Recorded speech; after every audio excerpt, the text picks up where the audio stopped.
Good morning, good afternoon, good evening, wherever you all from my audience logs in from. It's such a pleasure to speak to you all again. I have with me today the head of Hustle Inclusion, Jonathan Hustle, a very seasoned accessibility professional. He's been at the forefront of accessibility for, I think, close to 23 years, as I Mm. understand.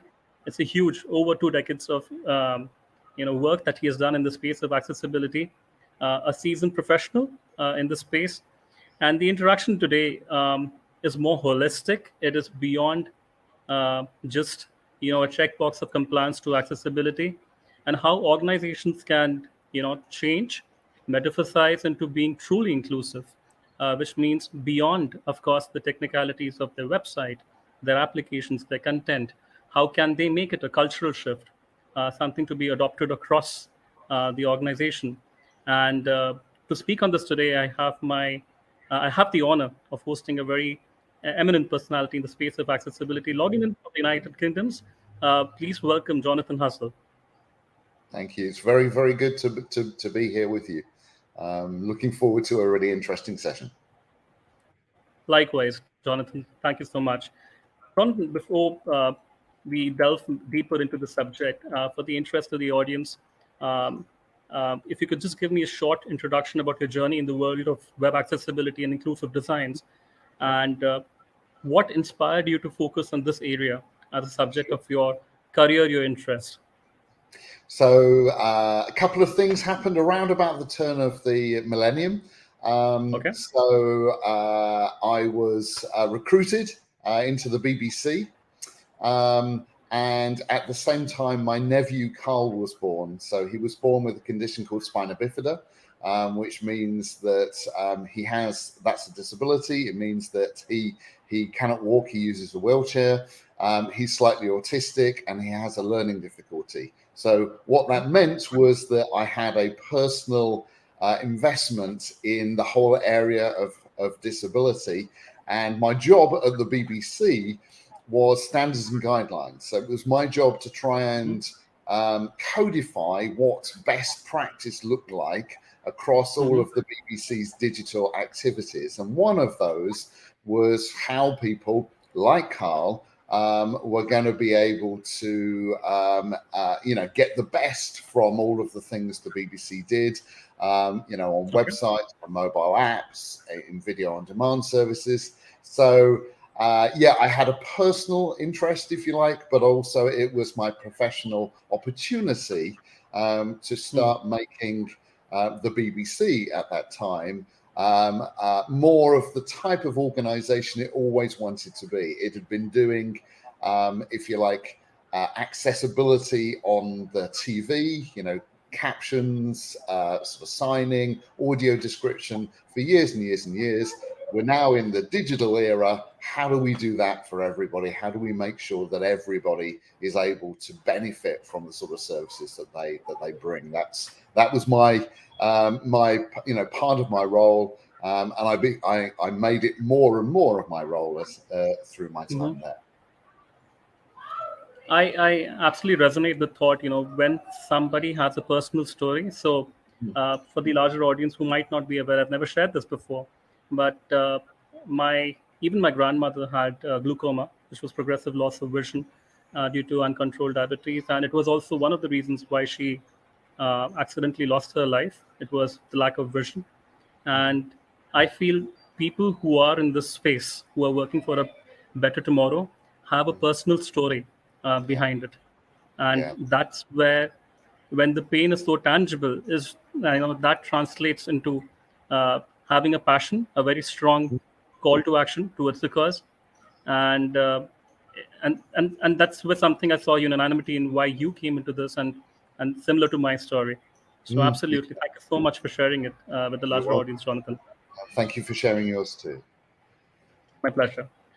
So, on the space of evolution of accessibility, how has been the landscape of web accessibility evolved since you have been in this space? Can you share some thoughts to that? Uh, Yeah, and yeah, what positive absolutely. changes have you observed uh, So over the years? Yeah. So accessibility has kind of evolved over the years. When I started, was pretty much WCAG WCAG version 1 was out there. Okay. So there were some guidelines out there that were, were starting to enable organizations to know what to do. But nobody really was using them. So if you like, there's kind of two things here, really. Is there help for you to Yeah. get good at this? And how many organizations are actually going on that journey? So we had WCAG version 1 over the years. We've had WCAG version 2.0, 2.1, obviously version 2.2 is just about to come out. So the guidelines have gotten progressively better. But probably even more important than that is that when I was at the BBC, I won a huge number of awards for the BBC for the work that we were doing in accessibility.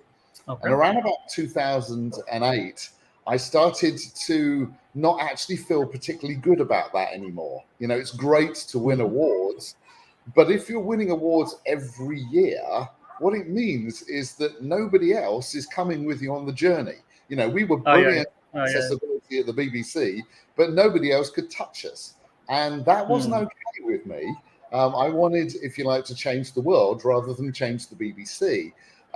And so the other thing that we did was we said, the guidelines that are out there, these technical guidelines, are really good for technical people, especially developers, True. designers, content authors. They're not very good for want of a better word, managers. They don't tell the chief executive of the organization why accessibility is really important. They don't tell the people in the organization who would manage this True. how to do it in an effective and efficient way. And that was my role at the BBC. We had about 400 different websites, loads of different apps. And it was my job to try and make sure that we handled accessibility repeatedly, sustainably, across all of that. It needed to Right. scale, it needed to be affordable, and a lot of that just wasn't available.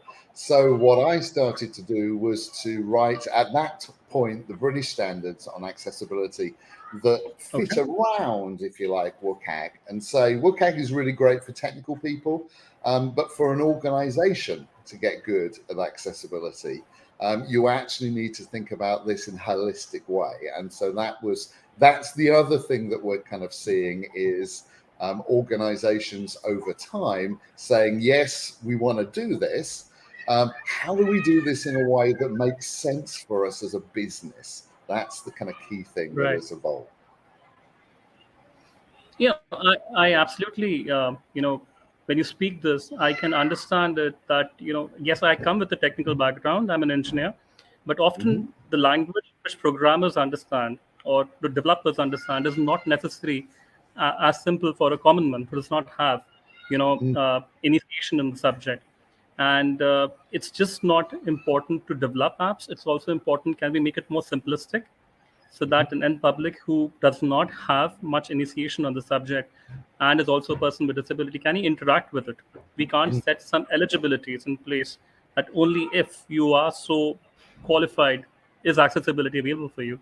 And I Mm-hmm. think that's the starting point, that how can we across roles, why only to the technical people but also from beyond, say, the managerial roles, how can we make accessibility more simplistic, to Mm-hmm. speak about it to the to the everyone across the organizations, and it should not seem as something which is so difficult that it cannot be adopted, because many organizations live with this misconception that accessibility would come at a price tag, would come at a complexity which may rather be left for a discussion for tomorrow and not today. And Yeah. you know Yeah, I mean, from my perspective, one of the things that we try and do. So, I mean, accessibility does cost more. We need to be really transparent and real about that. right. But so does security, so does data privacy, so does all of the things that 2023 needs from us when we're thinking about digital products. Right. And so it's not that accessibility is necessarily cheap or easy. Mm, What we mm, like to do is to look at it in terms of accessibility is interesting. Right. It's not only doable, but the reason why I've spent 23 years doing Hmm. accessibility is because for me, it is the most rich area for me to be spending my time.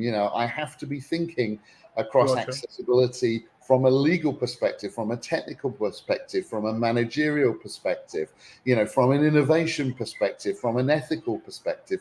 All of these sorts of things are part of, if you like, inclusion. And for an Absolutely. organization to be good at this stuff, it needs, if you like, to be embedded in all of these places. So as a professional who works in this area, it's my joy really to train people so that they understand in each of these areas how accessibility plays a part in what they do. And if they take more thought about how they actually do their job, they will actually have a much better impact, not just for people with disabilities, but also for the business. This makes perfect business sense. And Hmm. when people don't understand how to do accessibility in their job, most of the time, it's not just people getting excluded, it's actually Yeah. organizations who aren't having the right relationships with their customers or staff that they could be having. And so, from my perspective, accessibility, yeah, it should be reasonably easy to understand. But Yeah. when we train people, we get people excited about this. Hmm. It is miles more interesting for your average developer or designer or sort of campaign manager in the marketing space. They've been Hmm. doing their job mostly for a long time. They know how to make a website or whatever. The Yeah. challenge isn't there anymore. When we come through and say, yeah, okay, how's that going to work for someone who's blind? How's that going to work for Hmm. somebody who actually can't hear the video that you're Hmm. trying to sort of use to get across a message? The right people are the people who go, wow, that's a really interesting kind of thing. And so what we find is that whilst it can be a little bit of a challenge to make things more accessible, it is so much more interesting. Um, Hmm. and we don't do this just because we're trying to make the world a better place, but we're kind of like it's a really boring, dull process to get there. Hmm. Um, Hmm. the ways that you actually have to think to think more inclusively are Hmm. miles more interesting. This is I would do this if nobody paid me because it is genuinely fascinating, and Right. all of the challenges that come with accessibility are Hmm. normally the sort of things that when we work with organizations, it makes them more innovative. And Right. everybody likes innovation. If you Absolutely. can't do things in the same old boring way because somebody Hmm. actually won't be able to use that product, you actually have to think in ways that are a lot more interesting. And that's True. why, you know, it's gotten more and more interesting every single year of the 23 years I've been doing this, because technology changes, the Right. opportunities change. And so it's all about how do we use that technology to Hmm. give people a better experience than they had last year. That's what's exciting about this. And how can you make it, with the use of technology into uh, more accessible, more Hmm. affordable, creating solutions for the masses? What can be the new technologies which can be introduced so that we can not make it a luxury but a commonplace thing? I Mm. think that's questions for tomorrow to be addressed, and how can we keep growing in this space? And Certainly. that takes me to the next question, Jonathan, around you were working with BBC, as you mentioned, and you worked for a long duration with them, and then you started Hustle Inclusion, Hmm. right? So where I where I where I actually resonate is that you touch a subject which is beyond just a checkbox, which is Hmm. about whether or not um, the digital assets of an organization are accessible. So when it comes to creating a culture of accessibility, because eventually if it has to be blockaded, it is not enough to just get a sign in from the leadership. It has to be uh, have have the um, have the across the organizations everyone signing up to it, Mm-hmm. and that involves to the last mile. If, for example, there's a janitor who helps open the door, he needs to understand there's a need for a tactile track too, which leads up to the office. And if you see from an infrastructural capacity, if you think from a point of accessibility, it's a must. It should have been in place. Mm-hmm. And if it's not there, it's an exclusion which is Yeah. happening. That said, of course, it involves an investment Mm-hmm. uh, to make that enterprise accessible and truly inclusive. Help me the fine nuggets of knowledge that you have cultivated over the years, which makes or endorses a use case for this across organizations. Because, as you rightly said, there is a way in which business has been happening and it will continue to happen that way. And you're asking for a cultural shift. You're asking them to get more inclusive. What are the frictions you face in that path, and how do you counter them, and how do you endorse them to look the direction which should match to your vision of their Yeah. future?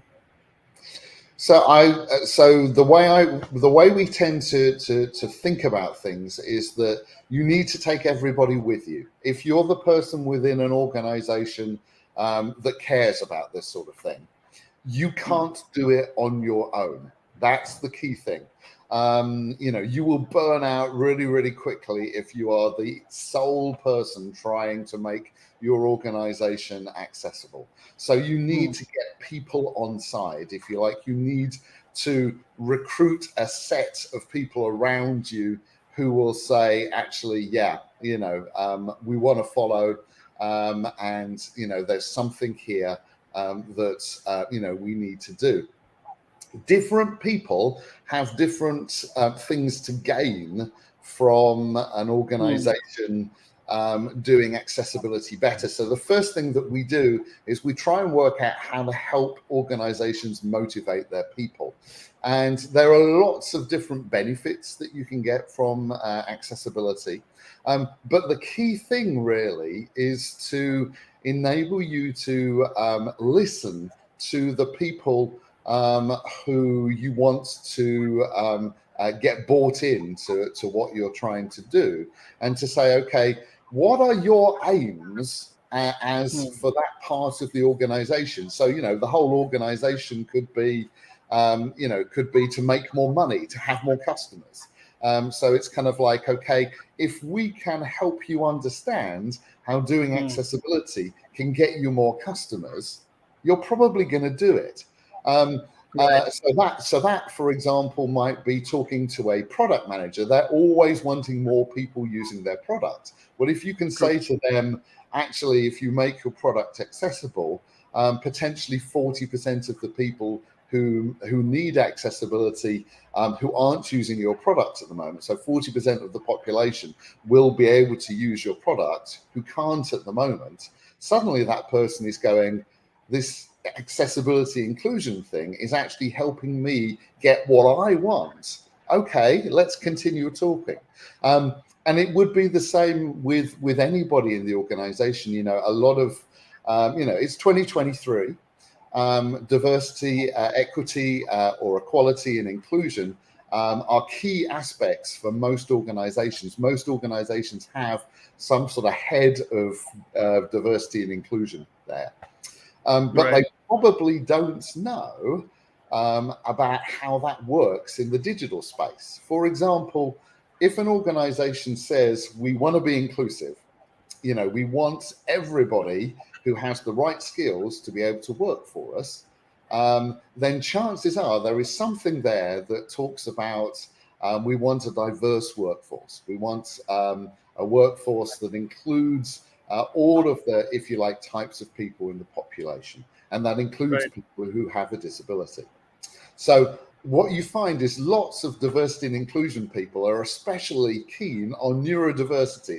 It's the Right. cool thing at the moment. You know, Hmm.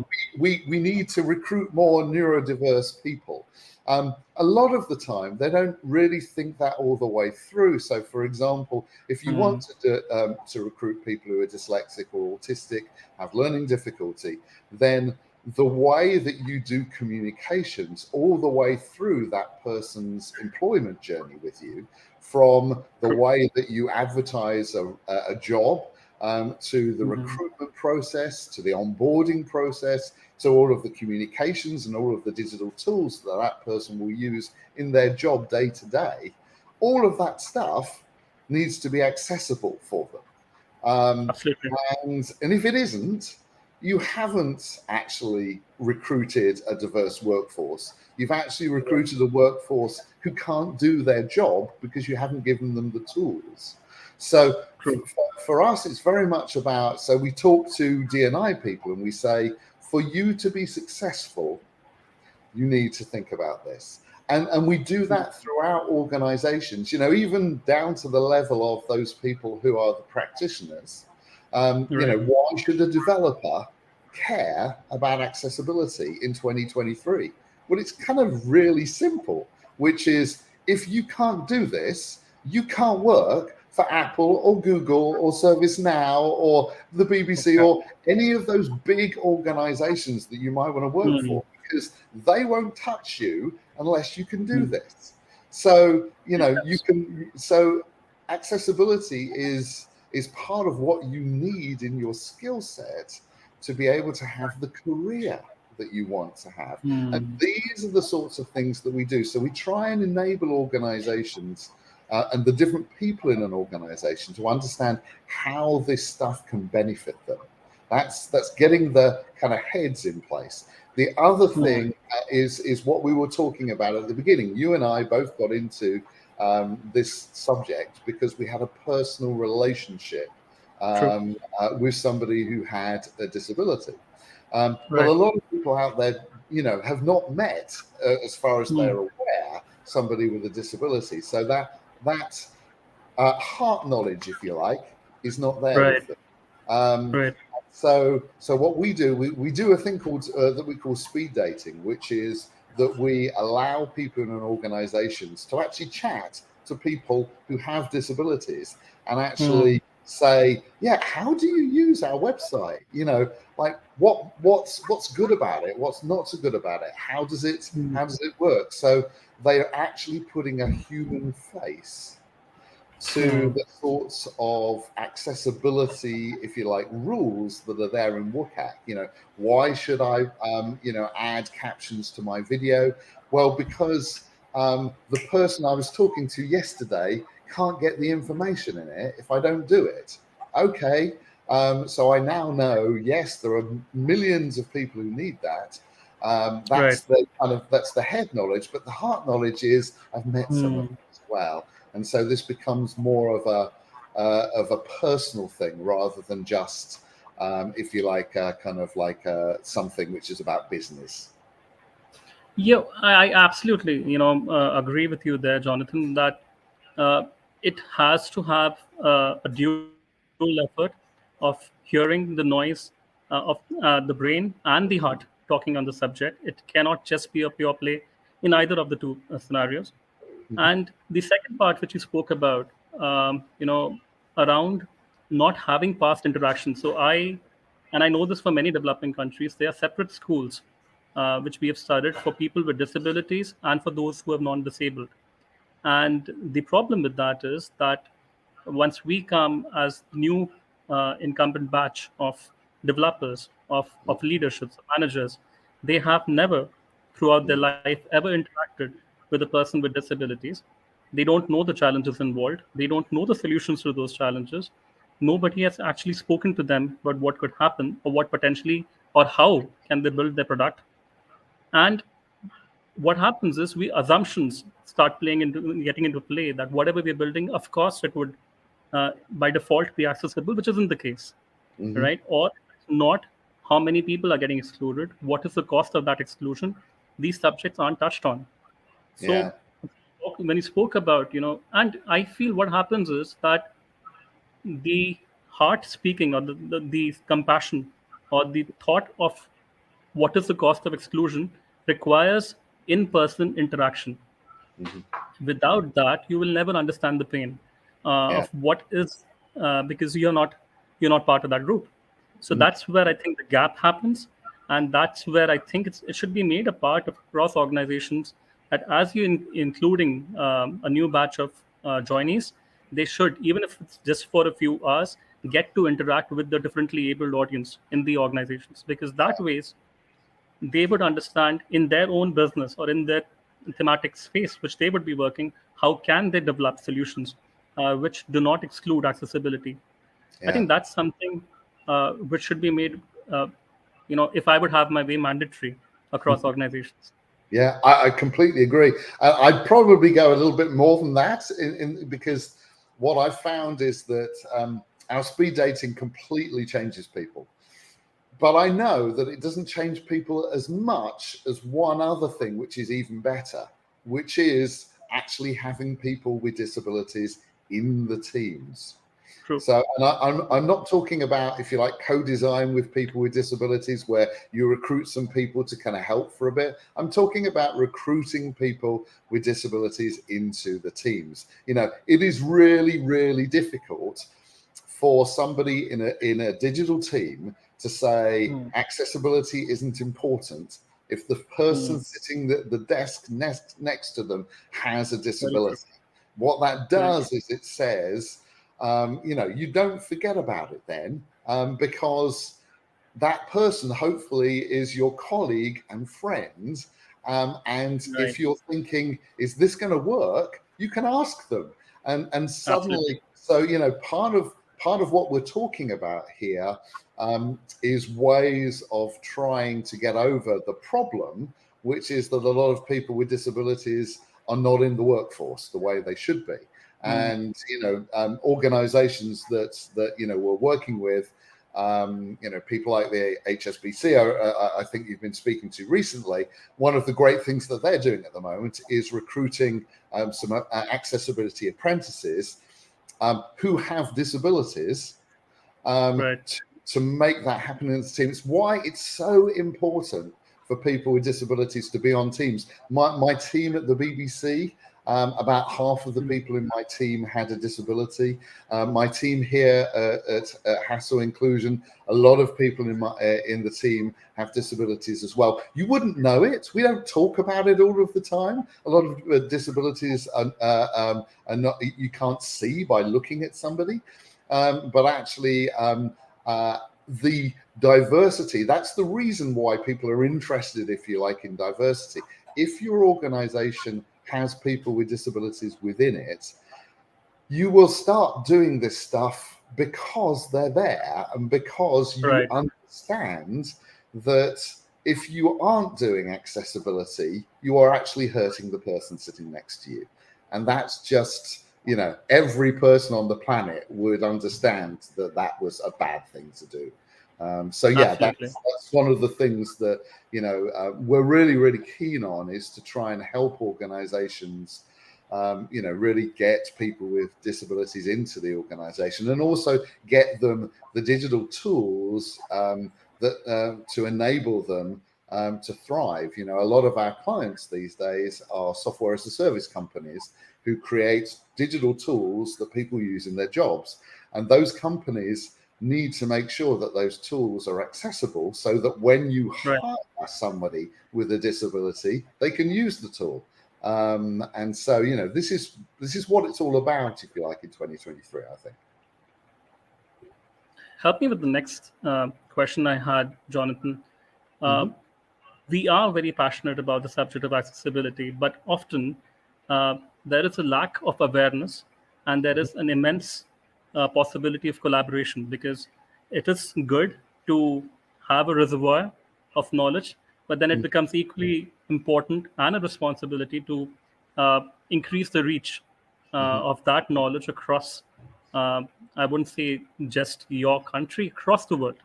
You Yeah. have to have, especially in underdeveloped and developing countries, there's a huge scope. And I'm aware of many countries which are not even speaking on this subject. Of course, there is, I won't say whispers, there is loud, it's spoken loudly here in India around accessibility and how it should be made center stage. But often what happens is people aren't aware of where the solution lies. They endorse the subject of accessibility, which leads me to the question around what are the scopes of collaboration? What are the ways in which organizations can work together to build a more inclusive and provide support for companies who have the intent but lack the expertise in building accessibility through the organization? Yeah. So, I mean, firstly, I think it's worth just kind of noting, WCAG and the ISO standard, so ISO 30071 Part 1, that I was led the creation of. They both came together through collaboration. There are lots of people who knew things about this subject in different countries kind of said, okay, yeah, we need to write down how to get good at this, whether it's Right. technically with WCAG or managerially in ISO 30071 Part 1. And so probably that's the first place to think in terms of collaboration, is to find the experts, get them together and write Right. down the body of knowledge so that can be shared all over the globe, and people don't have to kind of go on that journey. I was at the BBC sort of 8 years, and I learned a lot at that time. And at that point, what I wanted to do was to write it down. That's where the British standards came from. We then took that globally into the international standards, and that's, if you like, the impulse there to try and say, okay, we now have something that has been proven to work. We in the BBC, so I put together a committee to say, okay, let's see if we can standardize this for organizations in the UK. So we compared it about how other organizations were doing accessibility. That was the British standard. We then did that culturally across the world and said, okay, just because this works in the UK doesn't mean it's going to work in India or China or Singapore True. or wherever. And so we brought together people from those countries and we said, okay, what's working where you are? What's working where we are? How do we get something that we feel will kind of cross those cultures? So I think the first thing is collaboration to create standards. That's, I spent a huge amount of my time completely pro bono making that happen. I think the other thing, there are some organizations that, if you like, kind of take best practice off the that kind of springboards off the standards and makes them known. So people may be aware of the Zero Project. I'm doing Yeah. something for them literally this afternoon, again pro bono. The Zero Project is an organization that's sort of attached to the United Nations, that says, okay, let's see if we can gather together best practices that are happening in the world, and sort of like enable people to see them so that they're able to say, actually, we could do that here. So, for example, we won one of their awards a couple of years ago for a scorecard that we created to take our international standards. So the standard is great, but a lot of the time you need tools to be able to understand and apply standards. So the tools that we've been using were our consultancy services, but we can't help every organization in the world Right. understand how they're doing with their, if you like, their accessibility maturity, how they're managing accessibility within their organizations. So we created a scorecard. It's completely free. It takes about 15 minutes to fill in, and it gives people an idea of how close they are to meeting that standard and some ideas for what their plan should be to improve in accessibility over time. And so we were recognized as a best practice. The Zero Project said, that's really great, because not only is it working in one country, but actually anybody all over the planet can get access to that completely for free, and start going on this journey of accessibility maturity. So that's the sort of thing. And that was just one of about 70 different best practices that came out that year that were recognized. I think the other thing, and I kind of touched on it already with, so we do a lot of work with HSBC. They're one of our key clients. and they've gone on this whole journey, and they really are a great sort of exemplar of how an organization can really get good at this. And they're now, pretty much one of the best organizations in the world that I know when it comes to accessibility. A key thing that they are doing at the moment is saying, actually, we have loads of vendors who provide digital tools to us. And we want those tools to be accessible for our staff to be able to use them. They have staff with disabilities. They need the tools to be accessible. And most organizations don't really think about that very much. But HSBC not only thought about that, but rather than just saying you can't be a vendor of ours if you're not accessible, they actually took it on themselves to say, we're going to provide training for you. So that's another one of those areas of collaboration. Actually, because we're the training partner of HSBC, we're helping them with a project that they've got on at the moment to train 1,000 people from outside their organization in the area of accessibility, because they know that for them to be, to gain their aims, which is an organization which is the most accessible bank in the world, for their customers and for their staff, they can't do it on their own. It's not just about themselves. It's about all of the digital agencies, the marketing agencies, the software as a service sort of software vendors. They all need to come with them on the journey. So it actually expands beyond the organization. And, I think they're showing great leadership here in understanding that, and actually, using their influence and the resources they have and their partnership with us to get training to organizations that need it. And so through doing that, great things are going to happen. So these are some of, if you like, the ways collaborations happen. There are lots more that can happen, but those are a few. No, absolutely. I think there is a need for more organizations which beyond making their own house and shape, also step beyond that and say that, hey, if you're interested in the subject, we are here to educate you pro bono, if need be, and adopt it. If there is a challenge with implementation, we have your back, right? So that's something which is absolutely applaudable. And I even mentioned, of the complete interaction the last time I had with Melinda, I think this was the highlights when beyond their own, they're trying to truly, participate into making accessibility more commonplace across organizations. That's worth inviting.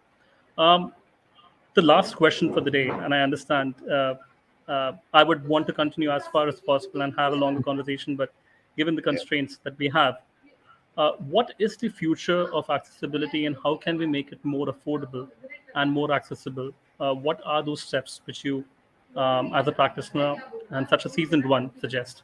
Sure. So, I mean, I think there's kind of two things that were put in there. Making it more affordable is really important, but the other way is the way of doing that, if you like, is making it more scalable.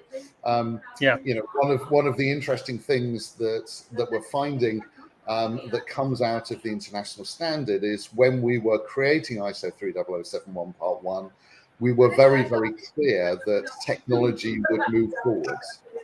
So it's not just websites, it's not just mobile apps, it's actually all of your marketing campaigns, everything you do on social media. We're doing stuff at the moment which is about virtual reality in the metaverse. The kiosks that you see in all sorts of different places, all of these technologies need to be accessible for the world to be inclusive for everyone. So things need to be affordable and scalable. Things you need to be able to, if you like, take what you've learned in one place and apply it to new technologies, those sort of things. So the way we tend to look at things is certainly up until reasonably recently, the thing that you were trying to make accessible was normally a website or maybe a mobile app, but it was certainly a product. The trend that we're seeing and the thing that is necessary is you need to make your organization accessible, so Very that true. it's not just, oh, our website is accessible, but that was all that mattered. It's kind of like, no, everybody in the organization is creating documents all of the time. And if you've got members of staff with a disability, they need to be able to access those documents. And if they're not done in an accessible way, they're not going to be able to do that. It's not a website, so WCAG, the Web Content Accessibility Guidelines, you feel maybe doesn't apply. But actually, for the world to be better, it's organizations that need to be made more accessible, not just the products in them. So that's probably the first thing. The second thing is, to get things scalable and affordable, you have to go from the tactical ways that people do accessibility, which often are all about an individual product, a website or whatever, but also mostly about, we've got it wrong, we get it tested, people tell us what we've got wrong and we fix it. That, if you think about the car industry, the Toyota way came in around about sort of like 1980. That was how the car industry used to be. We have a production line, the car gets to the end of the production line, and then there's another production line to fix all of the stuff that we got wrong. And what Toyota said was, that's stupid. We should be testing all the way through. If you test at the end, it's so much more expensive to actually get this sort of stuff right. So Right. you have to go from a kind of like tactical way of doing things to saying strategic. We have to get accessibility in our processes. We have to get accessibility in our component libraries, in our technologies. If we can get the tools and the components that we use to create all of our digital products accessible once, then we can apply them in lots of different places, and suddenly accessibility isn't as difficult anymore. In fact, it just Right. becomes business as usual, part of what we do. That's the key thing. It's actually stepping back and saying, Hmm. what's the strategy we need? How do we change the way that we work in our organization so that accessibility is just what we do? It's just business as usual. That's the sort of journey that I'm sure Melintha was talking about with you last week. That is actually what we created the blueprint for in ISO 30071 Part 1. And so that's the thing that we kind of see happening, miles beyond WCAG 2.2 or AI, Right. or any of those other things that are happening out there. The key thing that organizations really need to get right is how to scale this stuff. So it's not Hmm. an odd thing that happens in one part of the company on one project, but is actually something that happens all over the company on Right. everything everybody does. And WCAG is the technical bit, but the solution, if you like, the blueprint to making it work everywhere is that international standard, ISO 30071 Part 1 that I led the creation of. And that's the thing that I think is actually changing the landscape at the moment. And we'll continue to do that for the foreseeable future. No, absolutely. I think that just amplifies what is the meaning of accessibility. Is it just limited to having your digital assets accessible, or is it a cultural shift across the organization? Mhm. So I think that's what would answer the priorities of the organization. Do they just want to stand from a point of compliance, or do they actually endorse accessibility Mhm. across? And on that note, and hoping for a better future and a more Mhm. accessible one, uh, I'm really thankful to you, Jonathan, for giving your time today and sharing your insights on accessibility. Um, I go back, and even the audience goes back more knowledgeable on the subject. And hopefully, the initiatives and the efforts which you've done in ISF, building the standards of defining accessibility across organizations, would be globally accepted and we'll have organizations which may adopt it throughout their offices, may that be in Shanghai or Delhi or wherever they operate from. Mm-hmm. And with that hope, thank you so much for being my guest today and sharing so much of your insights and knowledge on this subject. It was such a pleasure interacting with you, Jonathan. You're very welcome. I really enjoyed it. And what I'll do, if it's okay, I'll put a link into. I'll send you some links when you pop this up on YouTube. If you put them there, that scorecard is a really great way of any organization wherever they are in the world, completely for free, Right. to kind of like start thinking about this more holistic way of thinking about things. So I'll send that Oh, through. absolutely, I'll do that. You can I'll share do that right away. Perfect. Thank you so much. Have a great the rest of the day, Jonathan. Look forward to speaking to you soon. Yeah, thank you very much. It was a real pleasure.